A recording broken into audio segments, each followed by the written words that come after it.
Welcome to this week's edition of the Deck Top Podcast. We have another great episode lined up for everybody tonight. We're going to be joined by Jamey Jones. Now, Jamey is a true Lake Chickamauga stud. But first, we have to talk about the sponsor for tonight's show. This episode is brought to you by Firefly Outdoor and Marine, the #1 navigational lights on the water. What separates Firefly from all the rest? First, we have got to talk about their globe, a high-quality, innovative, infrared plastic exclusive to Firefly, reducing glare by over 95%, cutting eye blindness that you receive with other typical LED lights, given the perception as if you are fishing under a full moon. They're offered in a camo, diamond, and flake series, as well as a junior diamond series for smaller applications. Also, check out their all-new shore stacker box, making nighttime bank fishing more enjoyable. Plus, their new TEP series and foul weather bibs and jackets. Also, Firefly is giving away a Mizu foul weather bib and jacket valued at, and get this guys, valued at over $600. All you have to do to be eligible to win is follow 3 simple quick steps. Follow Firefly on social media. Click on the link to watch a short giveaway video in the description of this episode. Like and share it. And tag it to Firefly Outdoor and Marine. They will be announcing the winner on Facebook December 16th. With that being said, let's get right into tonight's episode with our guest, Jamey Jones. Hope everybody enjoys the show. Tight lines, live the passion, and hopefully we will see you on the water sometime real soon. What's up, guys? Welcome back to another episode of Deck Talk Podcast, and we've got a good buddy of ours and one of our local hammers, and we're excited to get this one going. But guys, if you don't know, I'm Colin Burnett. And that's right, guys, and I'm Norman Lee, and yeah, you're right, Colin. We have a great guest tonight, and we're looking forward to just talking some fishing with him. He is one of the best local hammers right here in our area, Colin, on Lake Chickamauga, and I think we're going to get into a little bit tonight, but I think he's been fishing Chickamauga since he was knee-high to a little bitty toad, right, Jimmy? Yeah, that's about right. As long as I was able to walk, I was fishing. Yeah. So, Jamey, let's talk a little bit about how you got started, and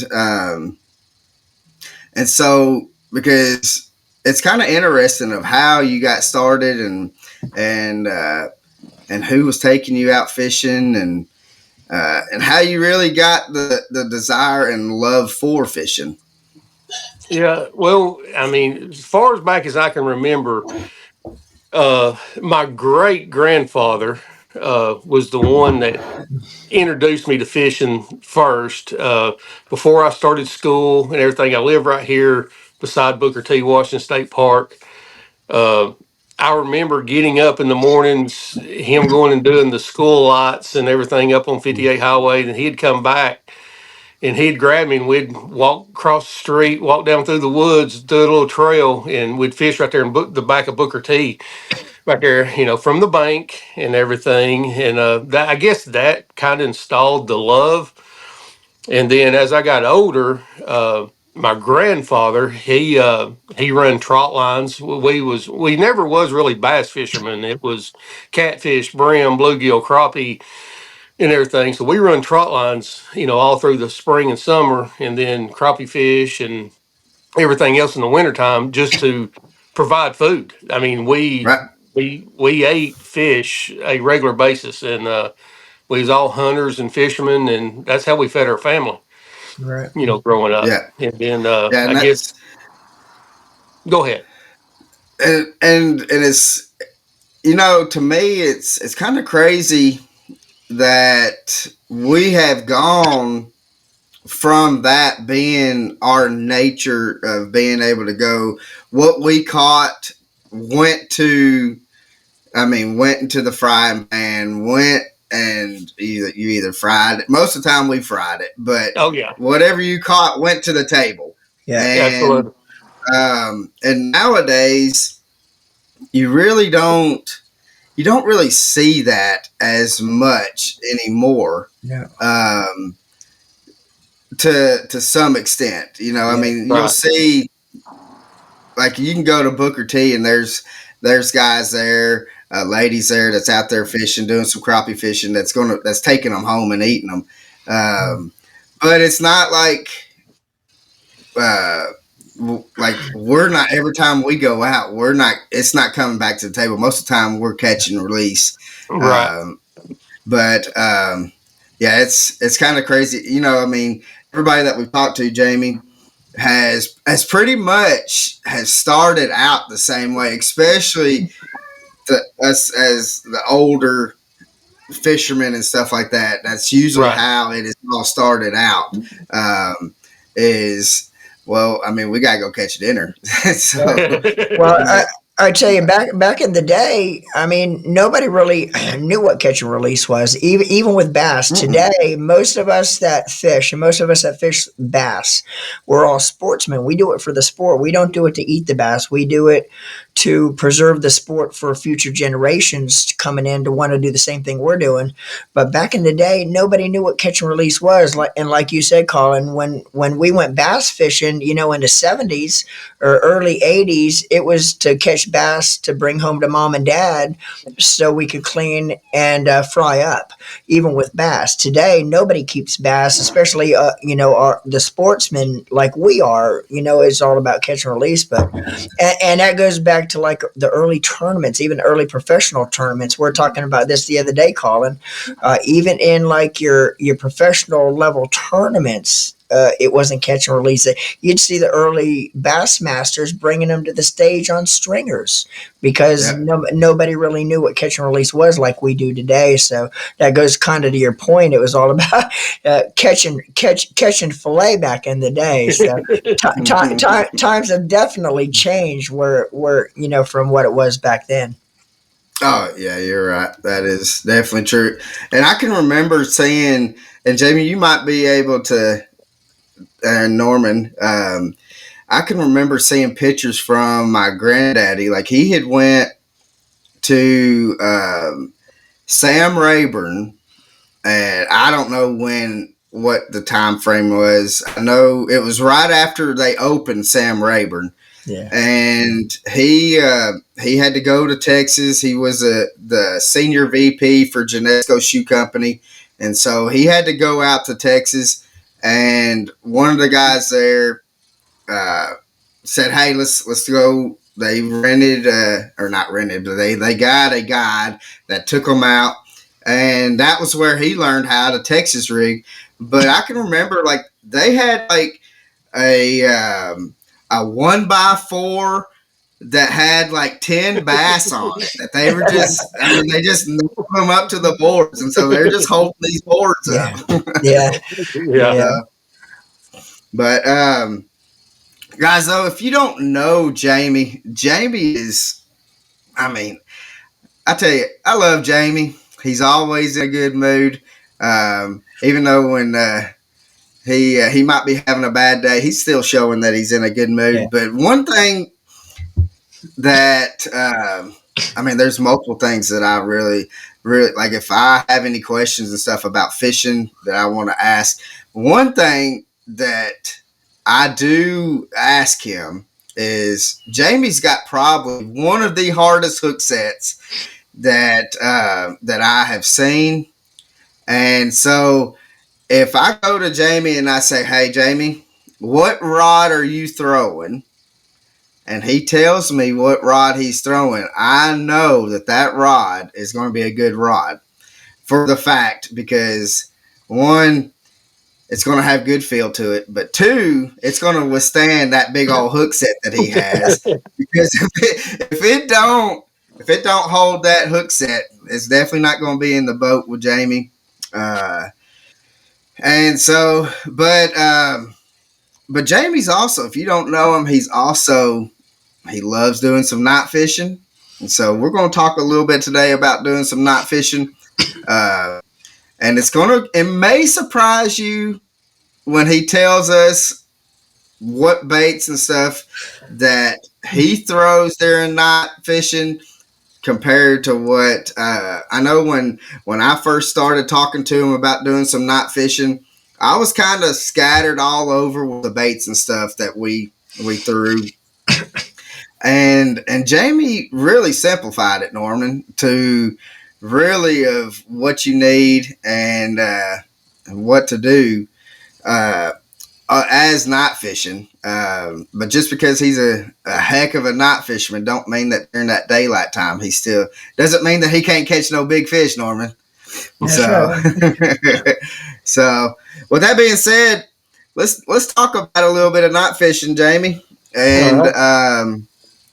so for the people that may want to try to get into night fishing, or maybe that does night fishing, um, what what are the baits that you are throwing during while you are out night fishing? You pretty much just I simplify it.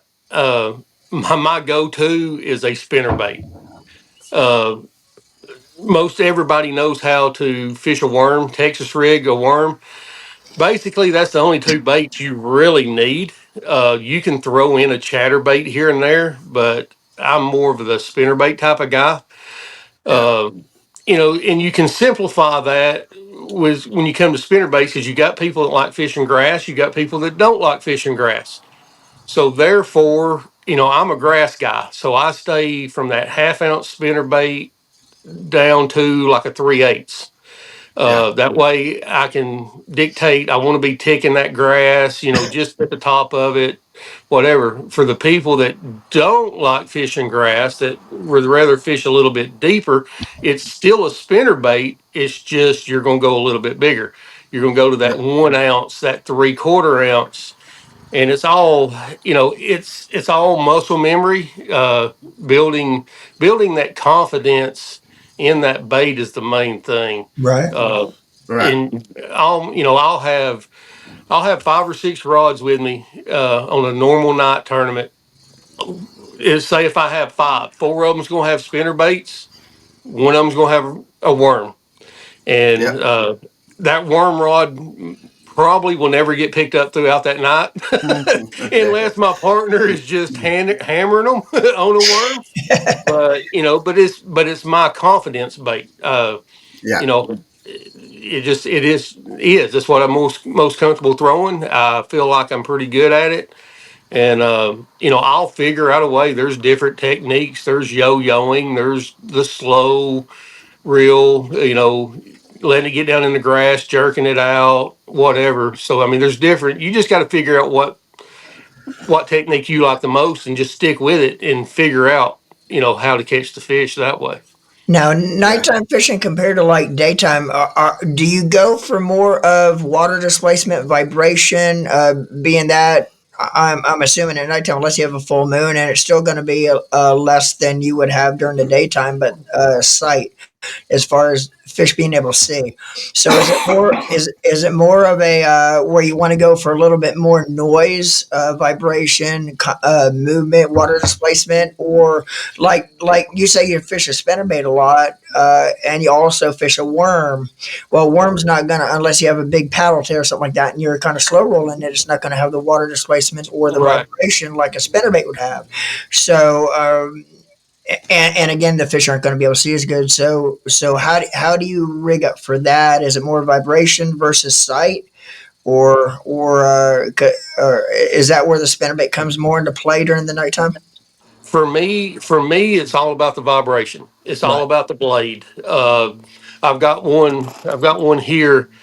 Uh, one of Lurch's and one of Wilson's right here, Yeah. and everything. So I'm all about the vibration. I can go down there. Lurch can build me 4 spinner baits. Wilson can build me 4 spinner baits. And each one of those, I put my own blades on there. right, I went out and I used several different blades. I'd go buy individual blades until I found that one that I really liked. right. And now that's the only blade I use, and everything. So I'm looking for a certain vibration. But what I was getting at, if they each built me 4 spinner baits, usually there's going to be one out of that four that either vibrates a lot better or doesn't vibrate just like the other As one. much. Yeah. Right. Right. Right. Right. So I've got a little. I learned this from Tim Long. I got a little side pouch that the ones that just don't feel right. I put them in that little side pouch, and when I go out practicing, that's the ones that I typically use. But when it comes Right. when money's on the line, I get into my good stash, and and that's what I go. And it's just something as simple as just the bend in the wire might be just an eighth of A an inch hair. Yeah. off. Everything makes a difference. But Yeah. I throw them Joe Burns rods, those Joe Burn custom rods. You can feel everything. I can feel a fish breathe on my spinner Right. bait before he Right. eats it. And Well, and well, you know what's crazy and about those Joe Burns rods, and which I've got a couple of them myself. Is the sensitivity that's on those rods. Like you said, I could feel them fish breathe. And people think that you're just joking about it. it, But, and I had somebody, I can't think of it. I think it's not Swafford's, it's Swallows that John does the Swallow, trolling mode. John yeah, Swallows. He, yeah, he has a lot of Joe Burns rods. And so I was yep, over there, um, and he was working on a trolling motor, and so we were talking about Joe Burns, and he says this is one of the reasons why I love Joe Burns rods, and I had never even thought about trying this, and try and you could try it, Jamey. Like you have the rod, have somebody holding that rod, and then you take the line, just have it as like a slack line, and just take it and just roll it in your hand, and you can feel that line every yep, time it's rolling over. You can feel that line tumbling in them eyes, absolutely, and that's even on a slack line. That's not he wasn't pulling down. It was a slack line, and he was just turning, and you could feel those. And I mean, and if you could feel that and that's going to make a difference in between, even if it just catches 1 to 2 fish more a trip, it is well worth it to be able absolutely. to, because in which all of us have caught some big fish, and 9 times out of 10, a big fish is not going to come up and just hammer Nope. that. So any kind of thing that you can feel that's just so light, that to where you can feel even just the line just rolling, Yeah. that that's gonna make a difference in between that's a fish, and to where, just like if you're over there just cranking up a spinnerbait, and you don't feel that little Right. tick, or Yep. even throwing a Texas rig is probably more apt for that, because you could be on the bottom and that big fish will just come and just suck it up, Yeah. and it'll just hold it. Yeah. And Yeah. so if you could just feel that little ding, then that's Mhm. going to make a big difference. Yeah. And in which Norman and I, we both like those. I mean, we love those Joe Burns. Yeah. And it's surprising to me. I mean, he sells a bunch of rods every year.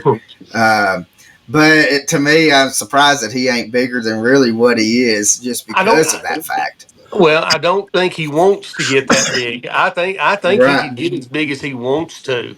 Yeah. But he's an outdoorsman as well. He don't really trust other people. He don't want to start mass producing them, because doing them custom the way he does them, that's what makes them what they are. Yeah. If Yeah. he had to get any bigger, he would probably have to hire other people in, trust them to build it the same way, and we know how that goes. Yeah. It's just Yeah.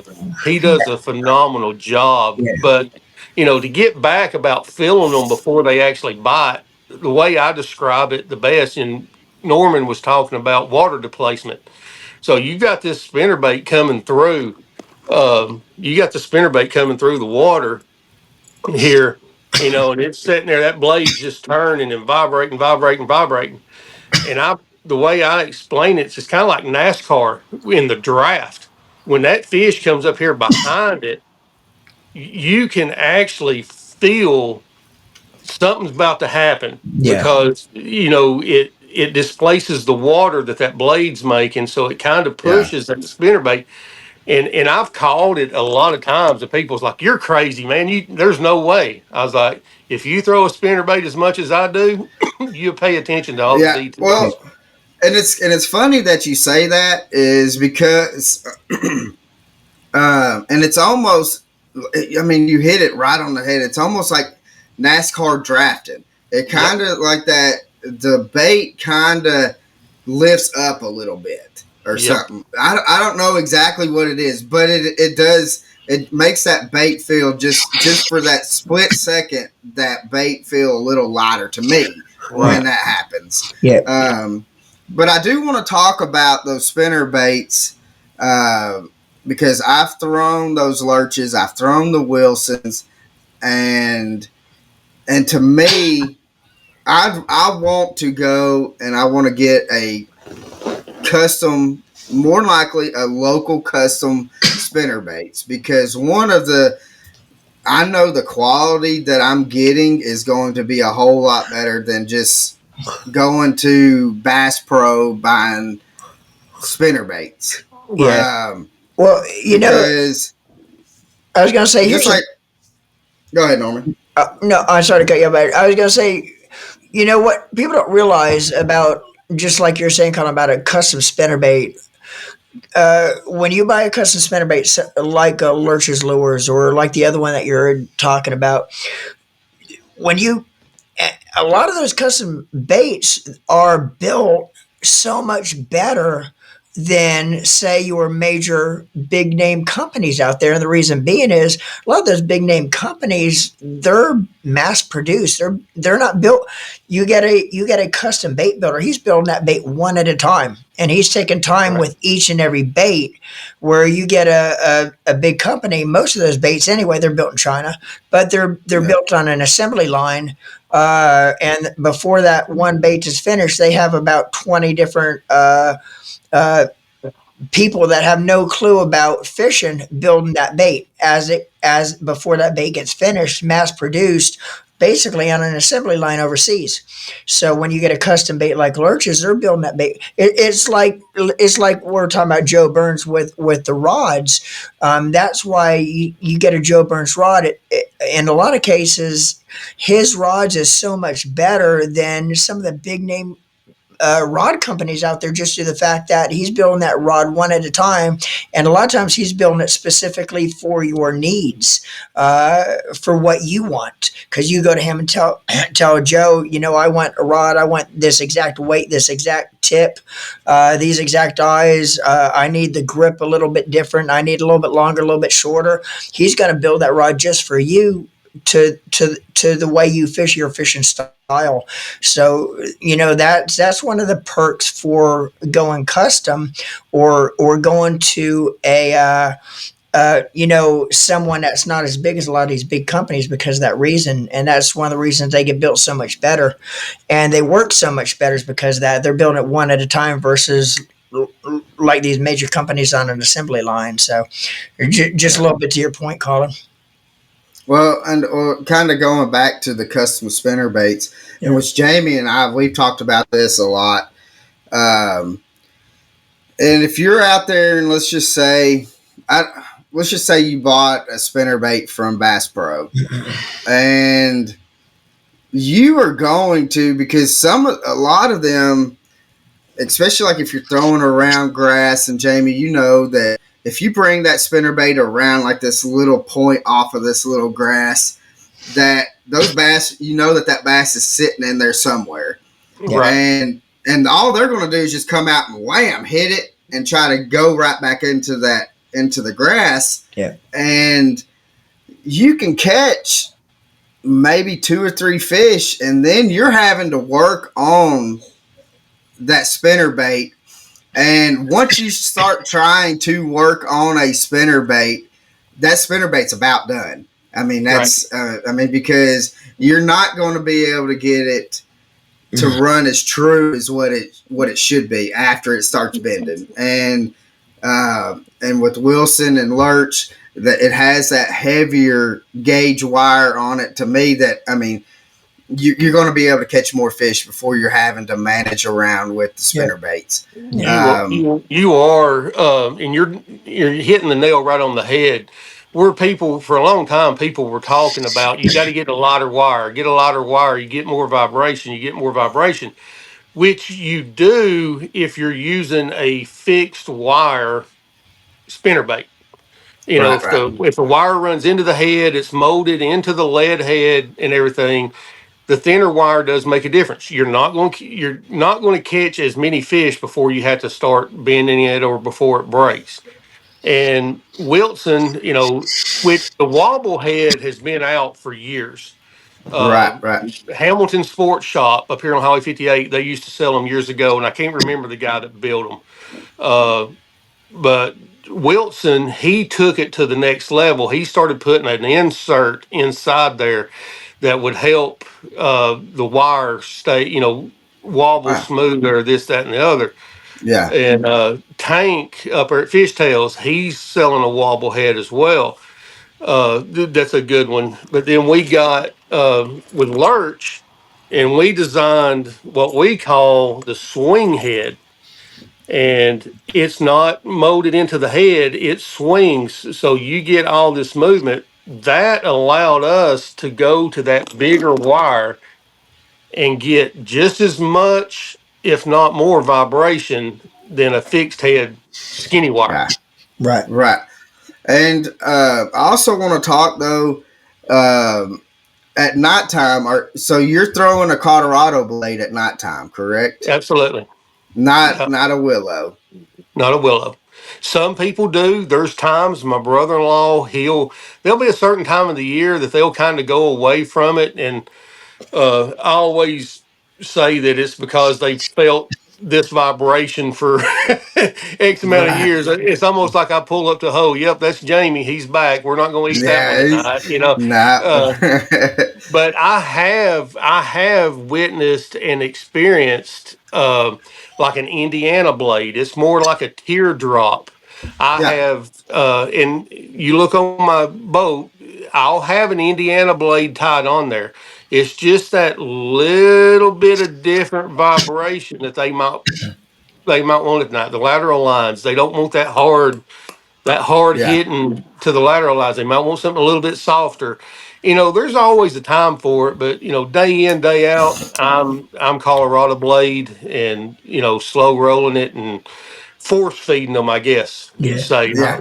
Well, and the thing though is when you're slow rolling like that, it's staying in that strike zone just a hair bit longer. And I think a lot of people when they throw a spinner bait or a crankbait, a lot of times to me when I've had them on the boat or I've been in a boat with somebody that's throwing those, they unless it is like middle of summer, they're going too fast. Yeah. And the saying slow down as slow as you can go and then slow down even more is more Right. true, especially for starting from about now. I mean, it's the week before Thanksgiving, Right. and our this episode's actually going to be aired on Thanksgiving. So once that water gets below 60 is definitely when you need to start to really slow everything down. Um, and there's one exception that I do once that water gets like low 40s into the 30s. I will throw a crankbait, burn it back. I just go like 1, 2, 3, 4, 5 real quick, stop, and then 1, 2, 3, 4, 5, and that's my retrieve coming in Right. because usually, and y'all know that when that cold water happens, the fish gets lethargic. And so my thinking on it, and I've caught a bunch of fish doing that. My thinking on it is I want to, it's not the fact that I want them to come and hit it. I want them to have to hit it. Right. And when you're reeling and getting it, like reeling it as fast as you can and pausing it, reeling it as fast as you can, pause it. with that pause, and if it pauses right there in their strike zone of it, they're They got to having hit to it. hit it. It's just natural to them. They're natural born predators, and if something stops right in front of them, just instincts in them Yeah. are just going to go whoop. It's going to make Yeah. them hit, Yeah. and Yeah. um, and so when it gets low 40s and definitely into the 30s, that is how I am retrieving a crankbait. Yeah. Yeah. And you may be able to emphasize on that or maybe disagree on that. I mean, Oh no, uh, I've had a lot of success, especially down on the river on Jack with a yeah, crankbait. I don't throw a crankbait much up here, just because I just the comfortable, confident bait, this, that, and other. I'm more of a rattle trap. I'll yo-yo that rattle trap, or yeah, I'll speed and stop on the rattle trap, this, that, and the other. I've just not. I've caught fish on a crankbait. It's not one of my confidence baits. It's not the one yeah. that I go to, but it's definitely a fish catcher. But down on the river, I'll always have one tied on. Right Always. now, it's interesting that you said like a rattle trap and stuff. I tend, I do throw a rattle trap during the wintertime, but I tend to lean more towards a Demiki vault and a blade bait. Uh, to me, is because I feel, well, one with a Demiki vault or a blade bait, you can adjust how much vibration and that you want on it by just moving it in the holes and stuff. That's you got the three. Most of them have three holes. Some of them have four, but the Demiki vaults have three, and you can adjust how much vibration that bait is giving just by moving it in those holes.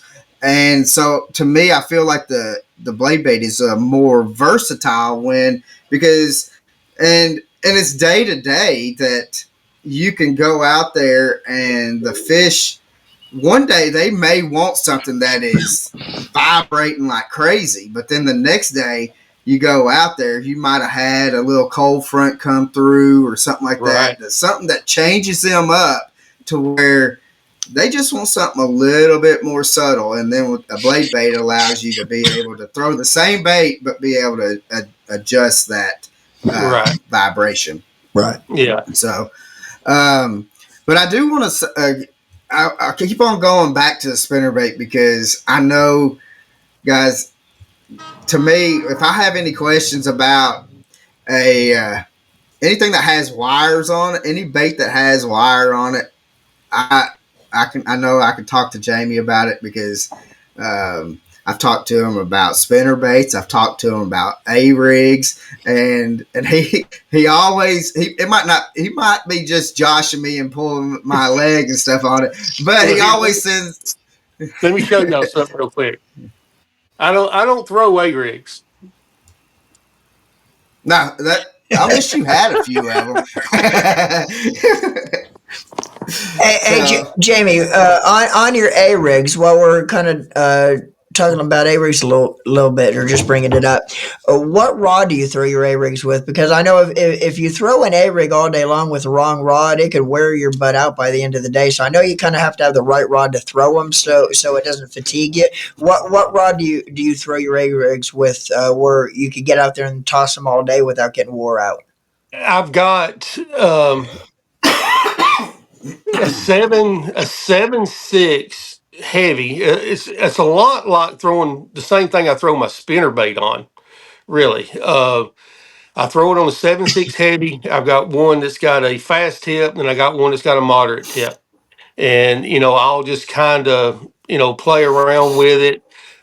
When I'm fishing a little bit on the deeper side with a rig, I'll throw that heavy with a stiff tip. And if I'm fishing a little bit shallower to where I want the fish to be able to load up a little better, I'll fish that, yeah. lighter Right, tip, a right, little bit and everything.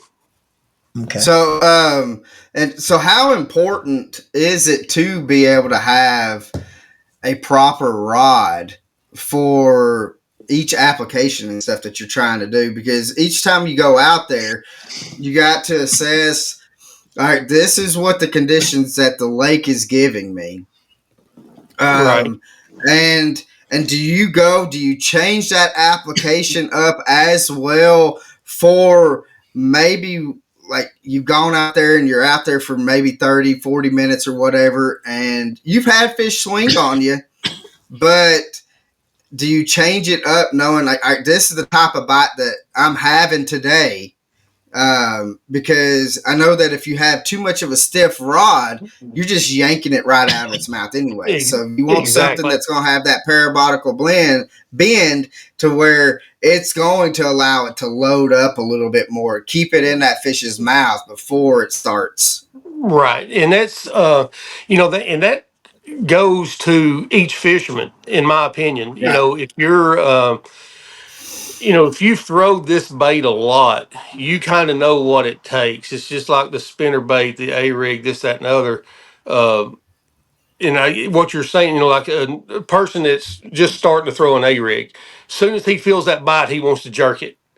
yeah, That's not always the case. You mm-mm. shouldn't. You want on a rig. You want the fish to load up and almost pull the rod back before you lean into them.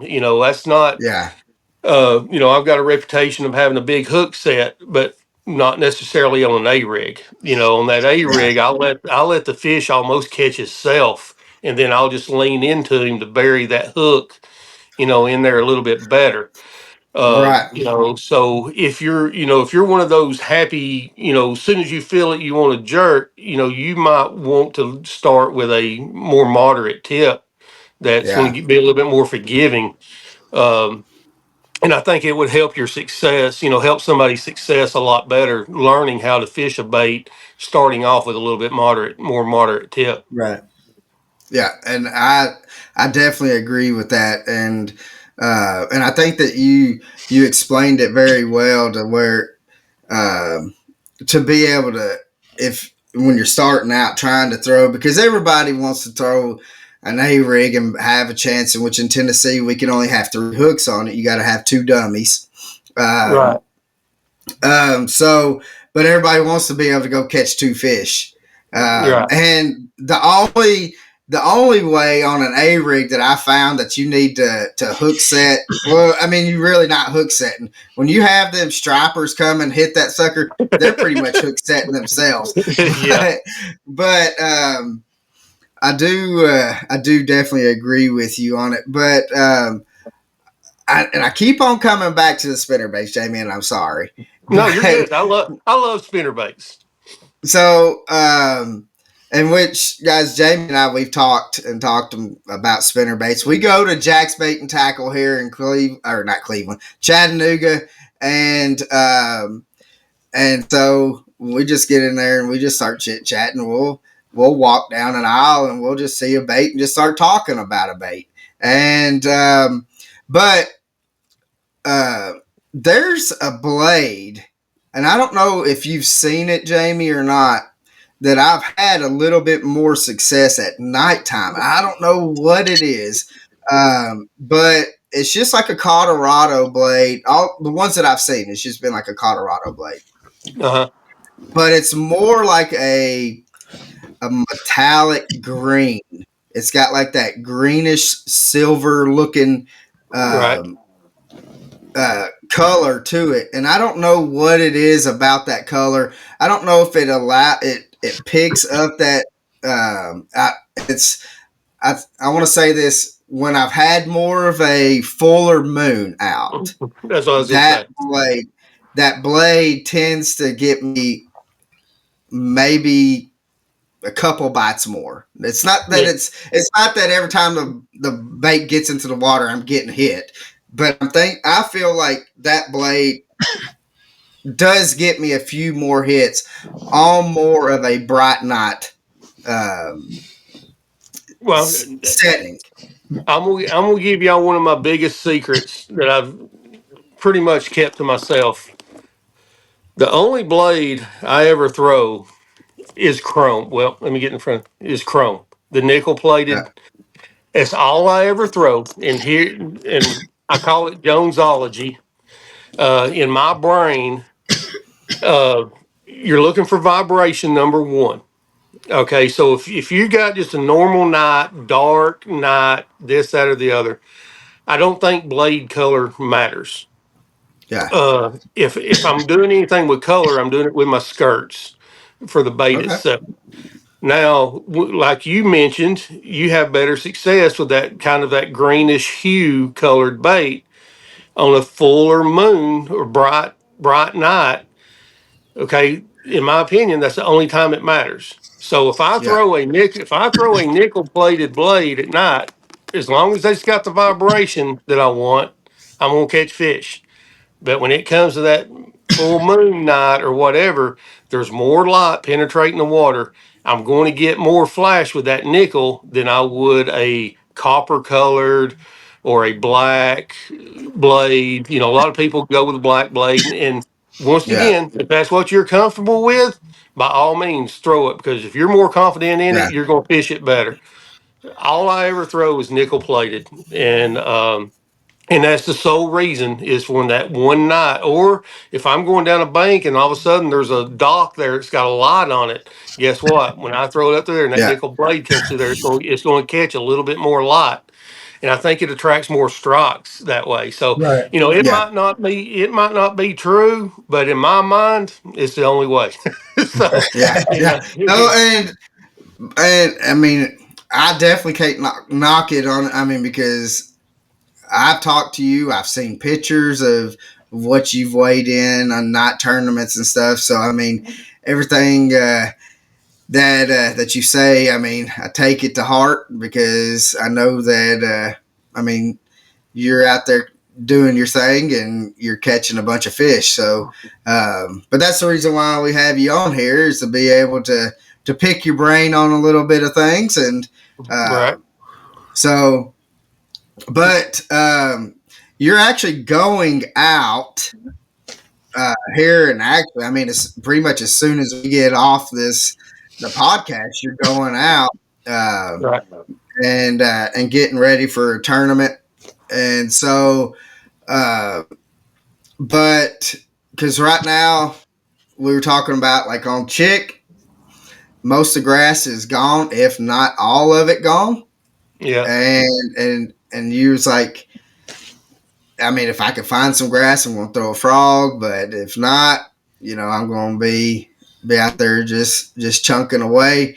And so when when is that transition that you're changing baits? Is it starting right now to where you're coming off from summer to definitely getting into the wintertime baits? Is it about, because right now what the water temps are, what, 62, 63 degrees? Yeah, that's what it was last weekend. I hadn't been out all week, but Yeah. that's around what it was last weekend. It's interesting to see after these couple cool days how much more it's Yeah. went. But we all got our favorite ways of fishing, and frog fishing is one of my favorites. And like I said, if there was grass, I would definitely have a frog tied on. But after fishing last Sunday afternoon, I noticed that they wasn't very little grass, and they've dropped the Yeah. water even more, and the wind and everything else. So most likely the grass is gone. So now it's just trying to go locate fish. In the back of sloughs, on flats, this, that, and the other. It'll be an A rig, glide bait. Lighter spinner bait. A daytime spinner bait. And stuff like that. Just trying to locate, some fish and try to stay on them for a little Yeah. while. Yeah. And that's I mean, that's the main thing is we had Caleb Bell on, and he kind of said something that was very intriguing to me, because usually, like when I go out, I want to try to stay on top of the fish of what they're doing. Right, And Caleb says he doesn't want to stay on top of them. He wants to stay about a day, 2 days out in front of where they're going. right, And to me, I was like, because in my mind, I'm thinking, all right, I'm staying out in front. I'm in front of the hit. But he explained it to where if you're on top of the bite and you're not in front of it, usually those bigger bass are leading the pack. Right. So he's wanting to stay out in front. He may not get as many hits, but he's wanting to stay out in front. The quality fish that he's going to be catching is, and this is his Caleb Bell Bass Questology, Right. and uh, is the fact that if I stay a day or two out in front, I'm having a better chance of catching bigger fish. Maybe not as many, but bigger fish. That's And exactly right. so, and to me, that was very interesting because we always grown up and like, the more time you're out on the water, you're going to be able to stay on top. And that's what we've always heard is staying on top of the fish. What are the fish doing? And then when we've had him on and he was talking about, I don't want to stay on top. I want to stay a day or two out in front because the big fish move in front of the school, mainly the big schools that's going around that most people are staying on top of. And Right. so I was like, to me, after he explained it, I was like, man, and he's such of a natural fisherman. I tell him all the time, He's a book. Yeah, he's a yeah, book of knowledge. yeah, Yeah, and he's I was amazing. like, I don't know. I mean, he's a fish whisperer. I mean, it's like he tells them, hey, you need to get on here, and Well, I mean, he can catch some big ones. yeah, and we do. He does a lot of live bait fishing, and I've Yeah, just recently got into live bait fishing, and we fish a lot of the same stuff that he does, and we see each other all the time throughout the winter, and it's a lot of fun. It yeah, really is a lot of fun. But going back to Caleb, as a guide, in which Norman be able to do it as well, and everything, he. As you have a paying customer, number one, you got to know, do they just want to catch a bunch of fish, or do they want to go after that world right, class Yeah. and yeah, everything? and a lot So of that's times if go they're ahead. going out with Caleb, that's what they're wanting to do Yeah. is go do some trophy fishing. Yeah. And Yeah, I so mean, what do you have? 30 something fish over 10 pounds this year? yeah, Yeah. Absolutely and amazing. Yeah. and so I mean uh, he's also caught one this year. What in January that was 14. 14-2. Yeah. Right. And I mean and like it blows my mind and of how many big fish that he's caught. I mean because we're out there on Chick and I tell people we're spoiled. I mean, we're on a good fishery. Even as hammered as what Chick has been, it's still a great fishery. It is. And and I love the fact that that Bass had dropped the rank of Chickamauga down because just dropping it down that amount. I mean, because what it was in the top three bass fishing lakes in the Right. United States for like 8 years in the It was top three. it was actually And it was actually they ranked it like 7 years ago, 7 or 8 years ago. They ranked it number two in the world. yeah, Bassmaster magazine did, and right after it had that high ranking is when you started seeing trucks and it became a bucket list lake like Okeechobee has been all these years. Right. People was actually vacationing here just to fish Chickamauga because it was ranked number two, and I don't know if it was the United States or the world, but yeah, and that's where it started getting all that pressure. And now we're just starting to see, you started seeing a little bit of the effects after the first 2 or 3 years of the pressure on Chickamauga, where you weren't getting quite the catches. But now, after we're 7 or 8 years removed from that ranking, now things are starting to kind of come back to where it was because we're not seeing quite the pressure we did when it was kind of first happened. So now Chickamauga, I think, is, in my opinion, starting to come back to where it was 7 or 8 years ago when they originally ranked it, but we're not seeing the pressure now that we did back then as well. And I don't care how good of a fishery, I don't care how good of a fishery is, or how hot it is, but or how big it is for that matter. But if you take and put a lot of pressure on a huge impoundment, that is a very good impoundment. That amount of pressure is uh, pretty eventually going to catch up with the fishery, you know. Yeah. And I think that's what happened to Chickamauga back then.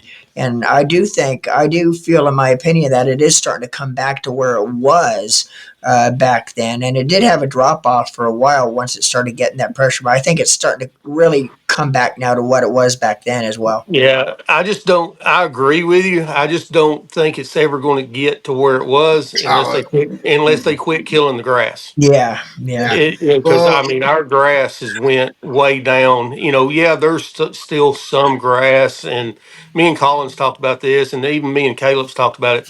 They're killing grass that don't need to be killed. yeah. Around the docks in the sloughs, I'm good with it. If there's houses in there, but there's places out on the river, there's sloughs that don't have a house nowhere in it. They're going in there and spraying just to be spraying, E- and yeah. exactly. Well, And I was going to say too, real quick, you know, me being a Florida boy, Florida native, growing up in Florida for 50 years before moving here 4.5 years ago, making Tennessee now my permanent residence. See, we've dealt with that in Florida for the past 10 or 12 years. You know, and there's a lot of politics that go into the spraying down there in Florida.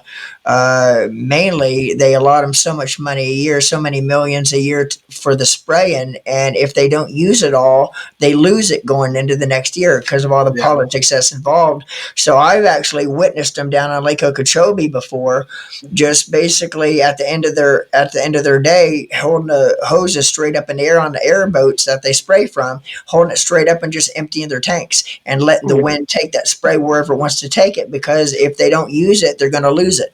So they'll just randomly, you know, as it gets closer to the end of their fiscal year, they're out just spraying to spray, because if they have it left over at the end, they're going to lose it going into the next year. And when I first moved up to Tennessee, that's one of the things I said was Tennessee is managing, you know, the lakes a lot better than Florida with the spray, because I first moved up here and I seen them spraying every once in a while, but I didn't see nothing near like it is in Florida with the way they done it. And I thought, in my eyes, they were managing it. But you know, after being here 4 years, I'm slowly starting to see now. This is my going on my fifth year being here. That, you know, I don't know if it was that way and I just didn't see it 4 or 5 years ago when I first got here, but now I could see where it's actually almost identical to what we had going on in Florida for over 12 years, where they're starting Yeah. to really mismanage the way they use the spray and the way they treat it. So, Well, Jamie and I talked about it here the other day.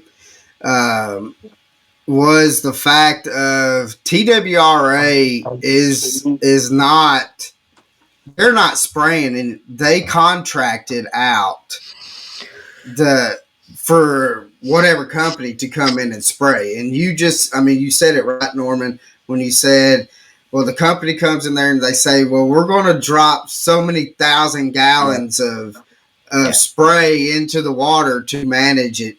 And so their thinking is just like what you said was, yeah, well, if I don't go through it, then the next year I'm not going to be able to get that in the budget. yeah, And so, and Jamie, he brought up a good thing in which, I mean, it is very true. Any kind of slough or anything like that that you have that has a creek channel that is pushing water into the main channel, and they're going in the backs of these things and spraying. Well, everything that water's pushing it through is getting, I mean, it's getting that spray. And so you're going to have 10, 15 miles down the river yeah, that's getting affected by somebody going and dropping hundreds of gallons of spray into the back of a slough. yeah, yeah, yeah. A prime So, example is Blythe Ferry up there. Last yeah, year they redone the Ray County that was side, horrible. That was and horrible. there was a grass mat for is I mean, I'm 53 years old. For as long as I can remember, I used to duck hunt on that flat up there because there was grass all the way down through there. Well, when they redone that little parking area on the Ray County side, they sprayed just right there around the ferry part of it, but the currents took it down, and within a week, you could not find a blade of grass on that bar all the way down through there. And then the river bend changes, and then it killed all the grass all the way down from Grasshopper on that Yeah. bar down through there as well. And it was Yeah. just, I mean, it's crazy. I mean, Yeah. I know people that live on the lake don't like the grass, but there's got to be somewhere that we can meet in the middle, come up with a different way. I know they've got little machines that go in there and cut it Yeah. and everything. They use that on Gunnersville a lot. They'll go in there Yeah. and cut it. That would be something that Harvesters. yes, that would Yeah. Yeah. be. Yeah. That way, the best of both worlds type deal. They don't have grass all around their dock. They can get their boats in and out. I understand it's a hassle, but as the fishery and everything, the sportsmen pay for a lot of that stuff, Yeah. and Right. Right. When you're going every year and you're spending money on a fishing license, that's what right. it's for, Yeah. and Yeah. is to manage. And I definitely agree with you uh, that if they was to do that, the harvester. I mean, because what essentially, guys, what's happening is they're going and they're killing all this grass, and the bait fish are not going to go up into dead grass, Yeah. or the grass is actually, with the current, is actually being just blown away. You're going to Yeah. come up to where you're going to see a big old pile of grass that looks like a bunch of trash. Yeah. Yeah. And but the bait fish, I mean, it's a vicious cycle, and which Jamey and I were talking about. I mean, because the bait fish has got to have something Yeah. to go up to, Yeah. um, and so if the bait fish don't have nothing to go to, then where's the bait fish going? And then if the bass or even bluegill don't have bait fish to eat, then what's going to happen to the fishery? And Yeah, but you see, a uh, lot of people don't realize too that it affects more than just the fish. Just take hydrilla for example. If you ever find a patch of hydrilla and pull it out of the water, what are you going to see on the end of the tentacles of the hydrilla? There's black algae, like, residue on it.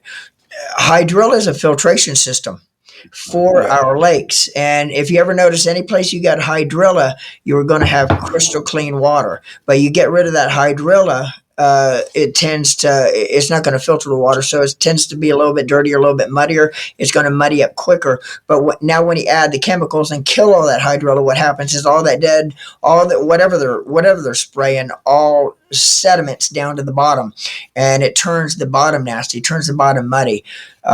Once they spray, once that all that dead stuff starts to settle, it's just going to go down to the bottom and settle on the bottom. Now it's all, but not only that, it doesn't affect the fish. We're talking about the where's the bait fish go, the bluegill, everything else. It affects wildlife in general. It affects the birds. It affects every part of the wildlife that uses the lakes. It doesn't necessarily have to be fish, birds, seagulls, anything it affects. Yeah.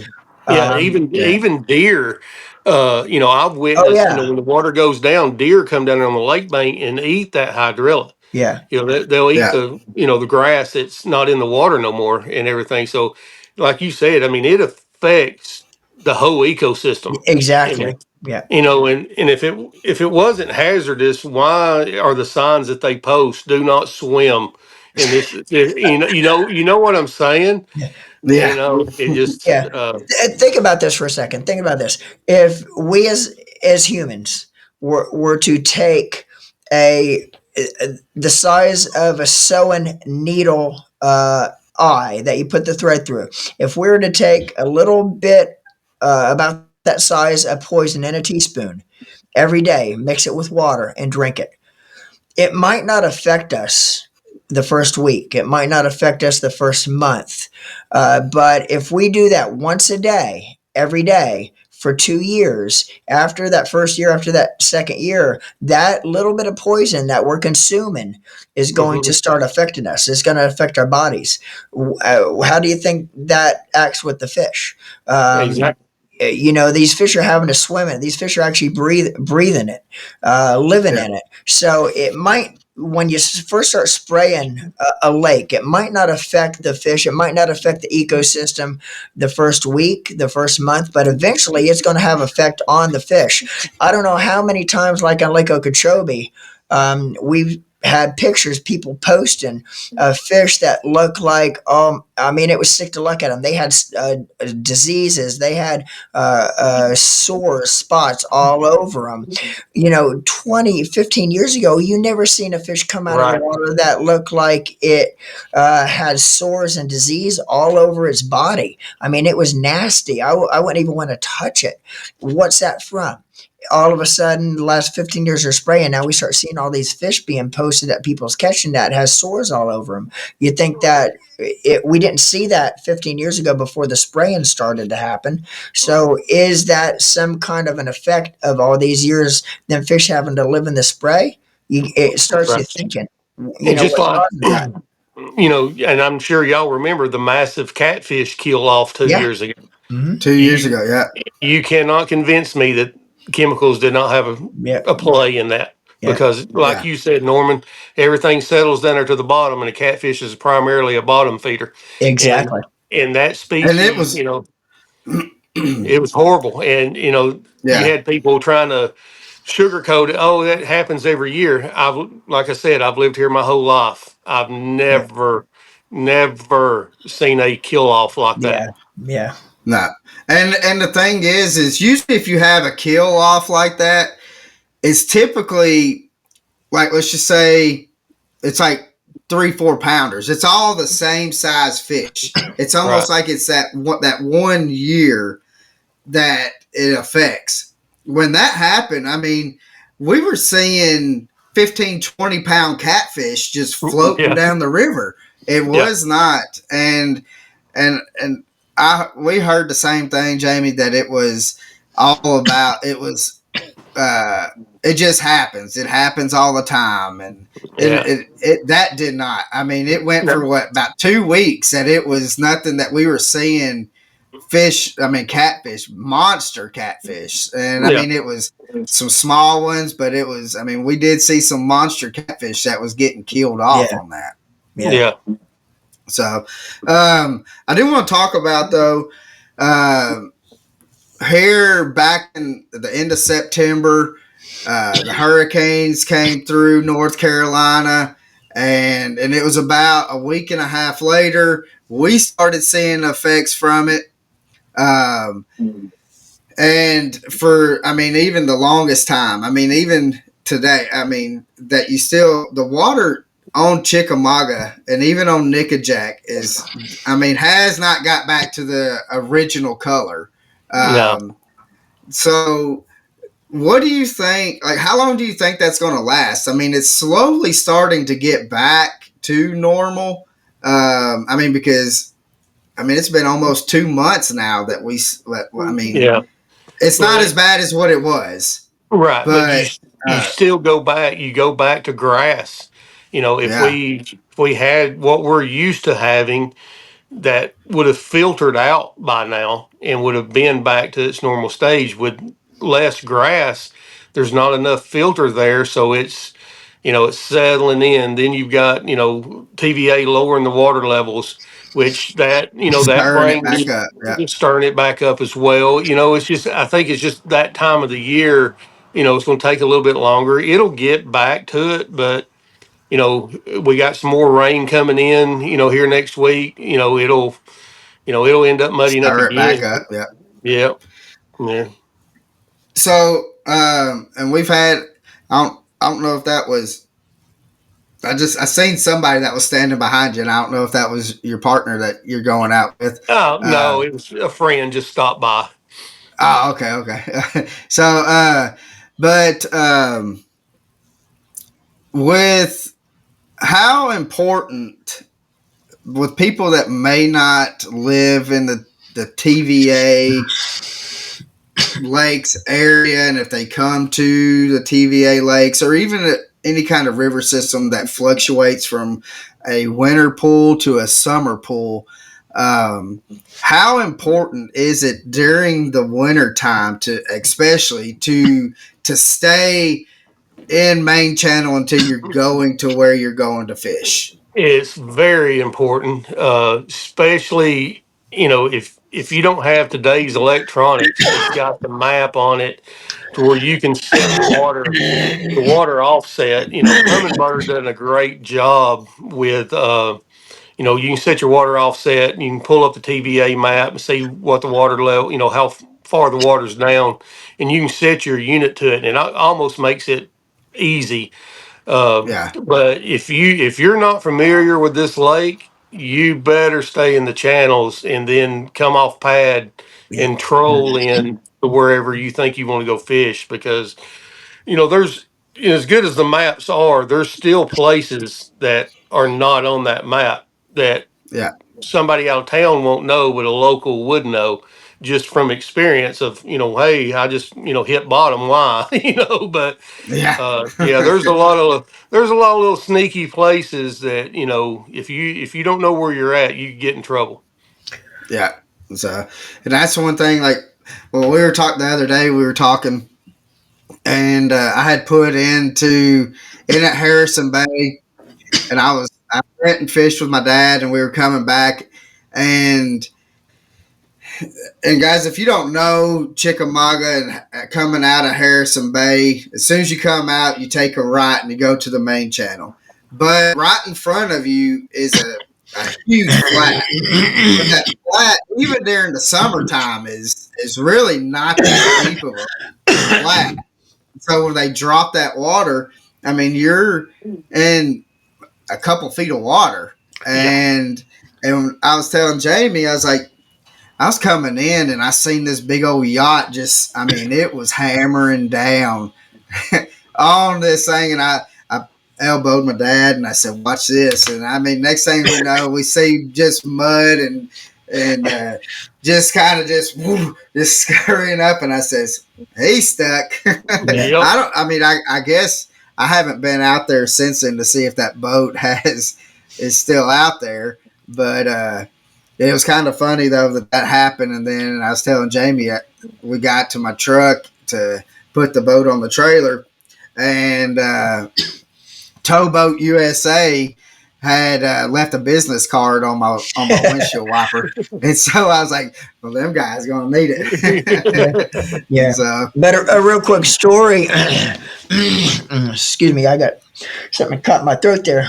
But anyway, real quick story. When they do start dropping the water level for winter pool, of course, winter pool here and summer pool is completely different than Florida. In Florida, typically will have lower water levels during the summertime because typically summertime, uh, but wintertime, we tend to have a little bit higher water levels. We got hurricanes down in Florida, the hurricane time of the year, so they drop all the water levels because of the yeah, hurricane. Well, here it's totally different. The wintertime, they're worried about the runoff from the mountains, the snow, the whole 9 yards, so they drop it for winter pool. But once they start dropping it for winter pool, and I didn't realize this when I first moved here, that it starts going down quick. I was here for about 6 months, and I was going to have to be leaving in a couple of days to go to Florida. I had some guide trips lined up. I was going back to Florida to guide for a couple of weeks.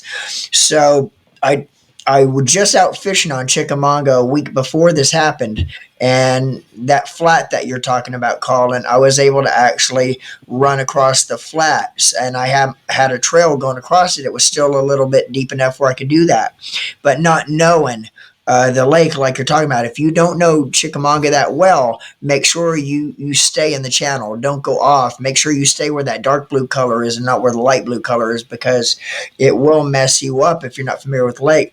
I took my wife out a day and a half before I was going to leave for Florida, and I asked my wife, "You want to go with me?" She said, "Yeah, I'll go." I just went back to Chickamauga, no rods. I was just going to run the lake. I wanted to test all my pumps, test all my electronics, make sure everything was good. I always do that before I go on a trip, so I don't have any hidden problems arise when I get to where I'm going. So I got out there, and I'm going to follow my trails right across the same trail I went a week before that across the flat. Well, luckily my wife was with me because I was only going about 40 miles an hour. If I was by myself, I would have probably been going flat out across where I went, and it could have been a lot worse for me and my equipment. But I hit where you're talking about. They dropped it that much in that 1 week where I was just going fast enough where my momentum, when I backed off, carried me up on it, dude. And I mean, I was probably 70 to 80, 90, 100 feet onto where, I mean, I was teetering on the bottom with the bottom of my boat. And Mm-hmm. it was in December, and the water temperature was in the 50s. Uh, so I actually ended up getting out. When I got out, I was in water that deep where my boat was sitting. And when I stepped out, I sunk down to where I was waist deep.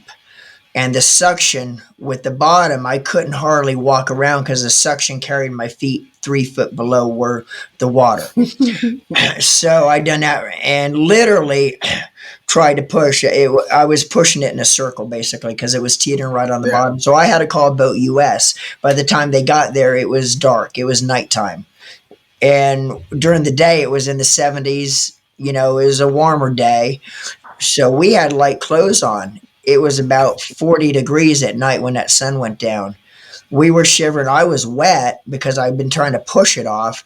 Boat US came, and they couldn't get close enough to get me the line because I was pushed up so far. So he said, "You're going to have to walk over, and then swim over to me to get the line to bring it back." So literally, I had to swim to the boat in 50 degree. And you always talk about hypothermia, the whole 9 yards. You never realize how bad that is when you're thrown out of a boat or tossed out of a boat in that water condition until you have to live it. Because I actually had to swim to him to get that line to bring it back to my boat to pull me off. It probably was in up to my shoulders for 3 minutes, 4 minutes, even maybe even longer before I got it back. My wife had to pull me in the boat.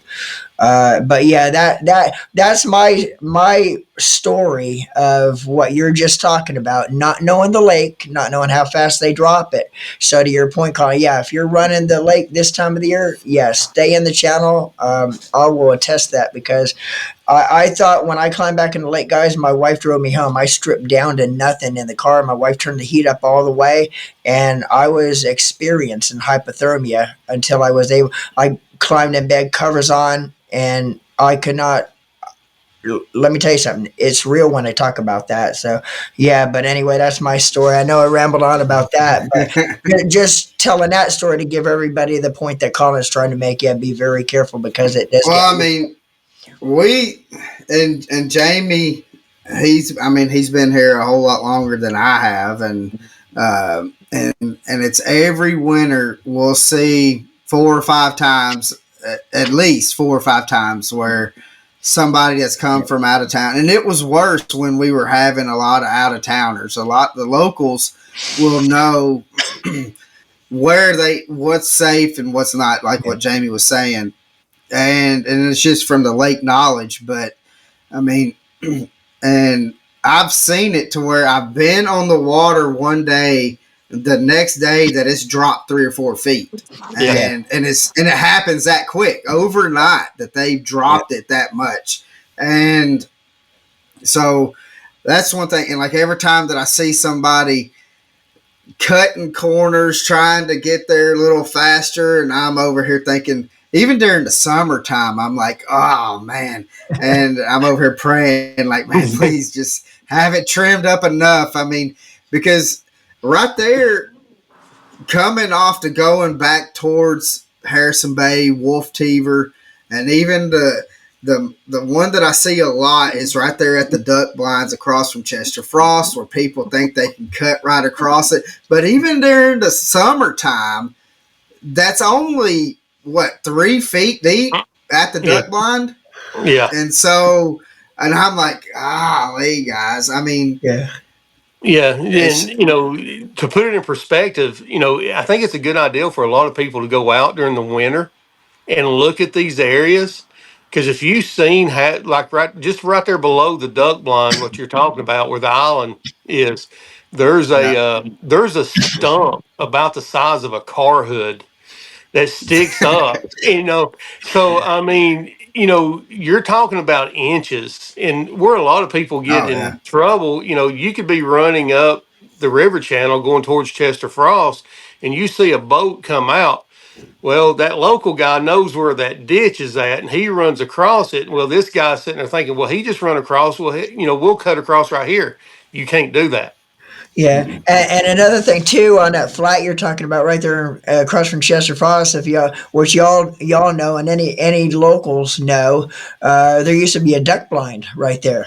Yeah, When we had those tornadoes last year, that duck blind's still there, but everything above the Well, it's water just level is gone. the bottom frame of it. Yep. yeah, So below the water, that duck blind still is there, but from the water line up is gone from those tornadoes. So that's right below the surface level. So just going back to what you're saying about a stump, yeah, if Yeah. you run, during the summertime, you could probably run across, and I see boats all the time running across that flat, not stay because the channels on it. You got the channel on the inside and the outside that you could run in deeper water. But I see boats cutting right across that flat.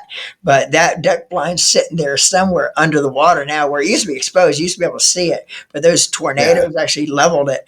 But the residues And of I that don't duck blind is know. right there under the surface, so you can hit that if you're running across the flat as well. It's not there; you can't see it anymore, but it's there. Which I don't. We had. What was it?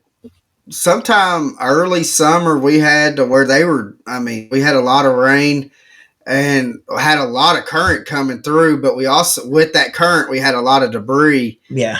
But I'm thinking there's still pieces of that duck blind, the bottom of it, but it took a lot of it with it. It took a lot of it with it, but there's still pieces from that duck blind that's just below the surface that's still Yeah. attached to the bottom. So if you're going to cut across that flat, it's high enough above the bottom where you can hit it.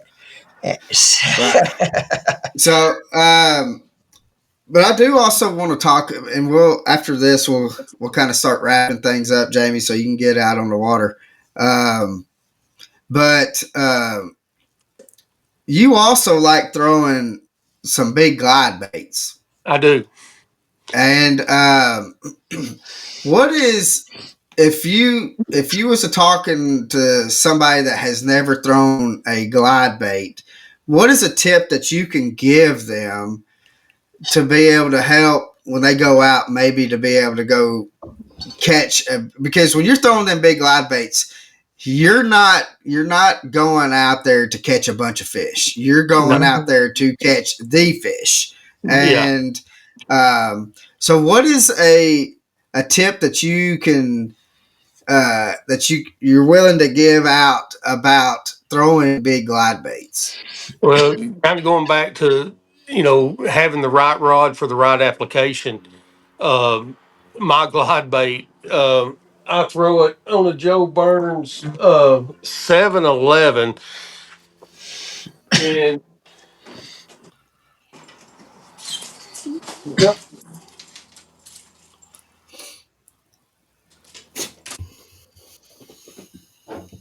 So guys that's listening, he's actually grabbing a rod real quick. So Joe Burns makes this rod just for glide baits. I've got an A rig tied on it right now. Just if I'm fishing the A rig a little bit deeper, I like that heavier rod. But it's got this long extended handle back here. Yeah. And once again, it's all about having the right rod for the right application. Because if you go out throwing a 6 ounce glide bait all day, you are going to be wore out Yeah. if you don't have the right rod. I mean, that Yeah. rod there is, you don't even have to throw it hard. It's just just throw Let's it. go The whip. weight, the Yeah. weight of its bait is going to carry it plenty far enough. And the reason being that long handle, you can put it in your rib cage underneath your elbow and, point the rod right at the bait. A lot of people like to hold the rod up or to the side on a glide bait. You want to point the rod right at the bait, And then it's just a matter of figuring out what cadence the fish want. Yeah. Some people, when I first started, I would use the rod tip to make the action. Then a guy that fished them more than I did, he's like, man, you need to learn how to do it with your reel instead of with the rod. He said it'll help you a lot better. And I wasn't as tired when I got through, just trying to fit, Yeah. a quick little, start and stop deal. And Yeah. that really helped. But Yeah. it's a lot of fun. You catch, you're not usually. I don't think I've ever caught a non-keeper on a glide bait. If you catch a fish on a glide bait, it's going to at least be a keeper. Yeah. But it's a fun bait to fish. I really Yeah. like it. Yeah. Well, and it's to me, I like it because like the first time that I ever threw it, I had Caleb Bell out on the boat with me, and he was telling me just like what you said, it's the cadence of the reel speed, Right. and to where you can make it to where it cuts back and forth real quick, and then you can kill it off and let it just kind of just sit there. And what I really like though is especially like if you're fishing around a dock or some downfalls or something like that, you can call them suckers up from some deep water. Yeah. And the thing about it is like all you'll start seeing is like a little white little speck just coming up, getting bigger and bigger and bigger, and then it just come and look at it, and then it's Yeah. gone.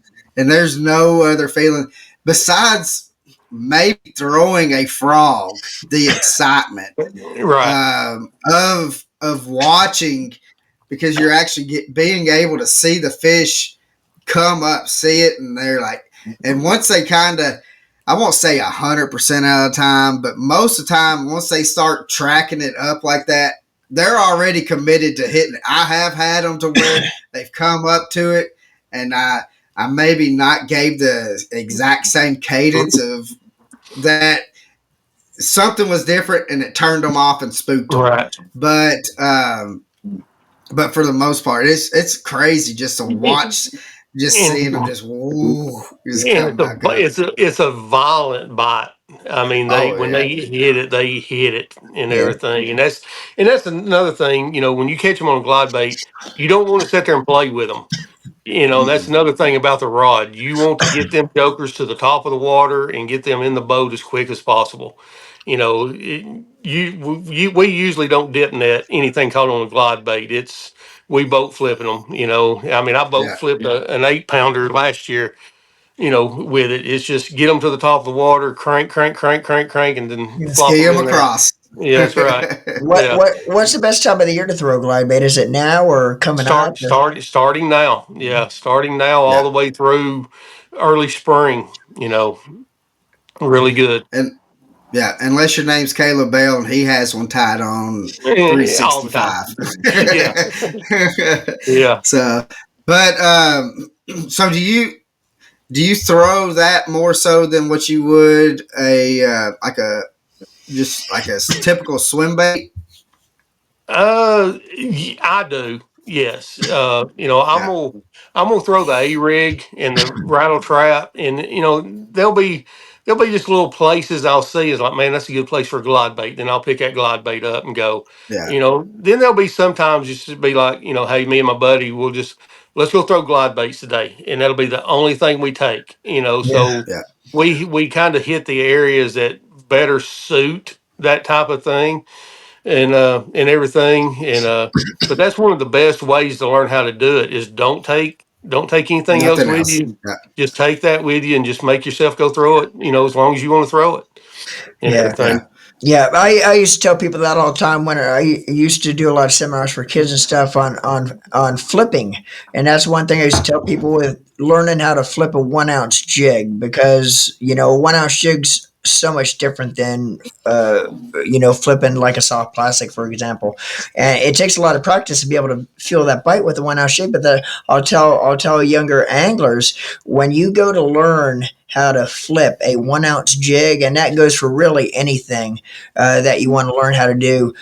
only go in your boat with what you're wanting to learn how to throw. Don't have any other tackle in the boat, because Right. it's so easy, like you're saying, with that glide bait, to get out with a glide bait and not catch anything in the first half an hour, first hour. It's so easy to just pick up something else that you know you're going to catch fish on and just go to it. Only way you can learn, like you're saying, Jamie, on any type of bait, whether it's a 1 ounce jig flipping it or a glide bait, don't have anything else in that boat but what you want to learn. That's the only Right. way to do it. That way you have no choice but to throw it all day, and that's how you're going to learn how to fish it.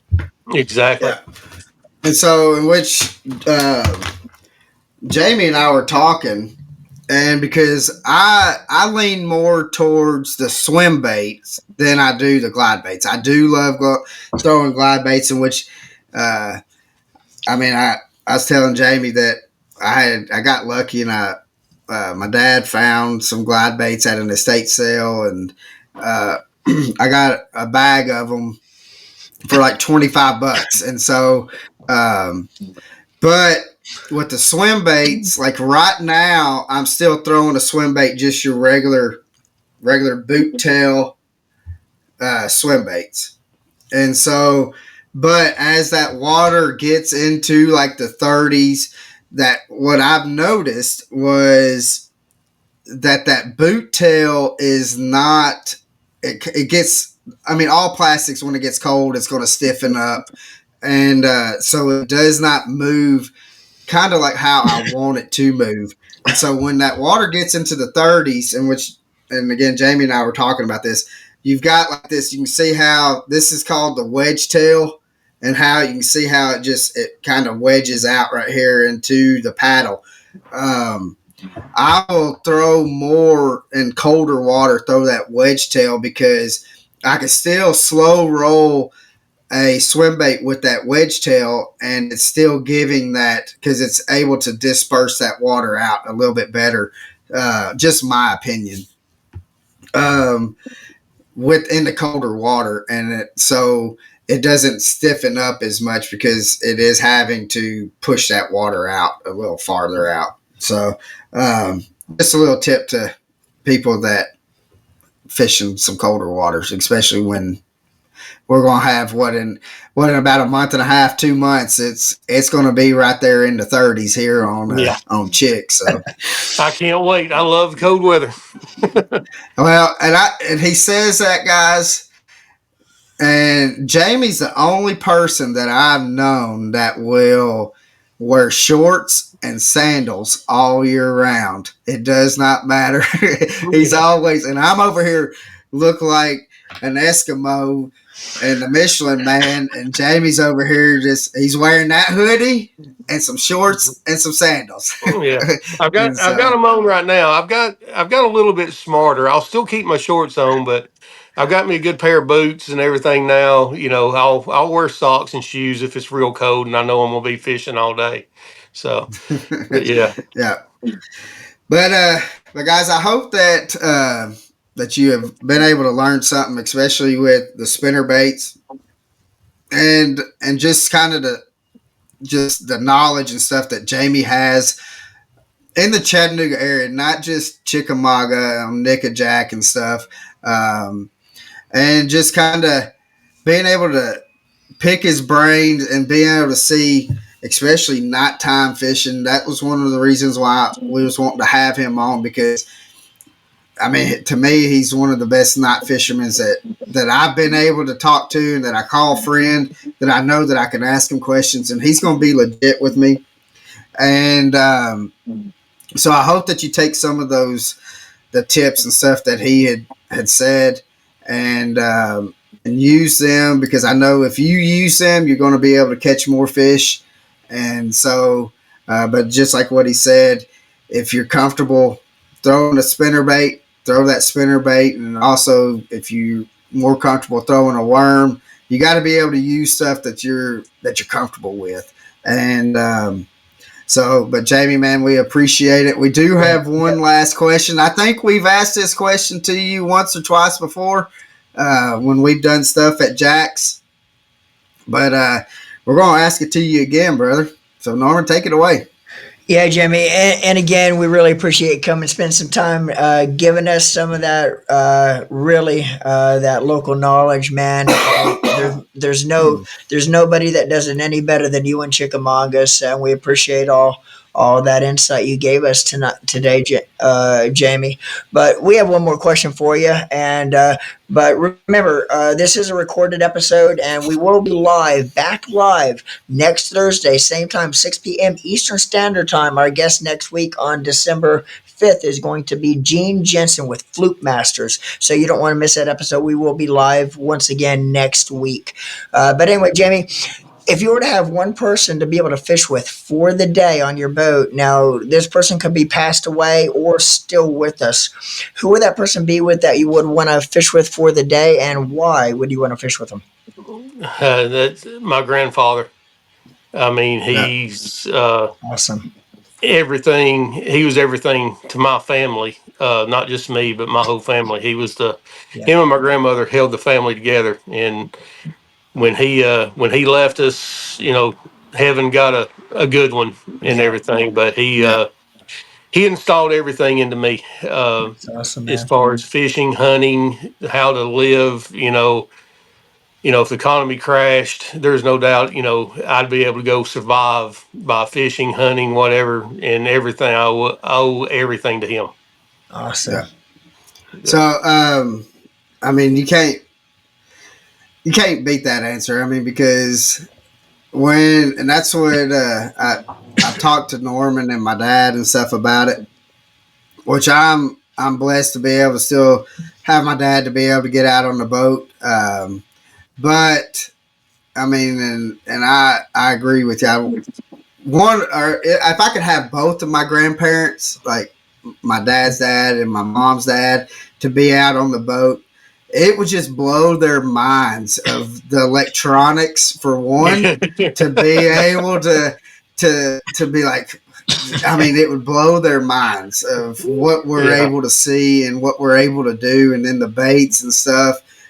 That I mean, and I imagine you're right there in the same boat as I Oh, mean, absolutely. um, and just to be able to explain and talk to them about what we're seeing and how we're seeing things, and being able to use that to be able to go catch fish. Oh Right. man, I would love that. And But so, uh, it's so amazing though. Going back, I still remember out on Chickamauga, especially right here around Big Ridge and below, because we always docked our boat at Vincent Road, Pecan right, Point, what the actual name, and that's where all of our trot lines were from there down towards the dam. But the pure knowledge of how they used to do it back in the day, my different baits throughout the year for catfish, of course, whether it be hot dogs, which is outlawed now. Ivory soap used to be one of them.